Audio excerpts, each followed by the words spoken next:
ఇది గుంటూరు పట్టణంలోని money hotel వైపు నుంచి వచ్చే ప్రధాన డ్రైనేజ్.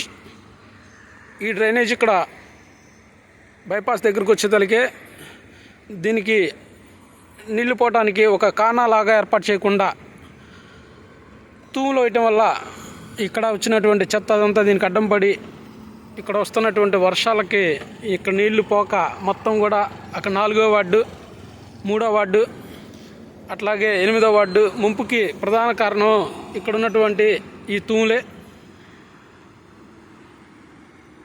ఇక్కడ ఉన్నటువంటి కార్పొరేటర్లు కానీ ఎమ్మెల్యేలు కానీ ఎవరు కూడా దీని మీద స్పందించట్లేదు. దీన్ని రోడ్డుని ఇక్కడ రిపేర్ చేసి ఇక్కడ ఒక కానాలాగా నీళ్లు పోయే విధంగా కనుక కట్టినట్టయితే అక్కడ 8వ వార్డు 4వ వార్డు 3వ వార్డు ముంపుకు గురి కాకుండా ఉంటాయని చెప్పేసి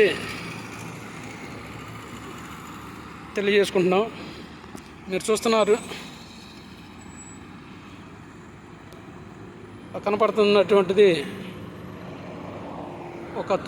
ఒక పైప్ లైన్.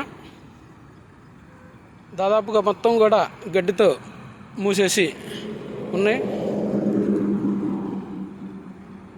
మొత్తం గడ్డితో మూసేసి నీళ్లు పోవడానికి ఇబ్బందికరంగా ఉన్నాయి. చాలా తక్కువ మోతాదులోనే నీళ్ళు వెళ్తాయి. వర్షం వచ్చినప్పుడు,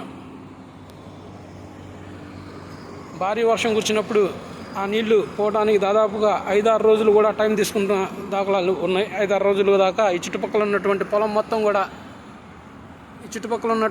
మొత్తం కూడా ముంపుకు గురైద్ది.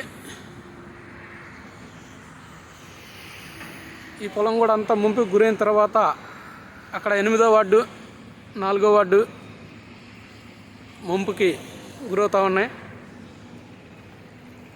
దీని మీద స్పందించాలని ఎమ్మెల్యే గారిని కోరటం జరిగింది.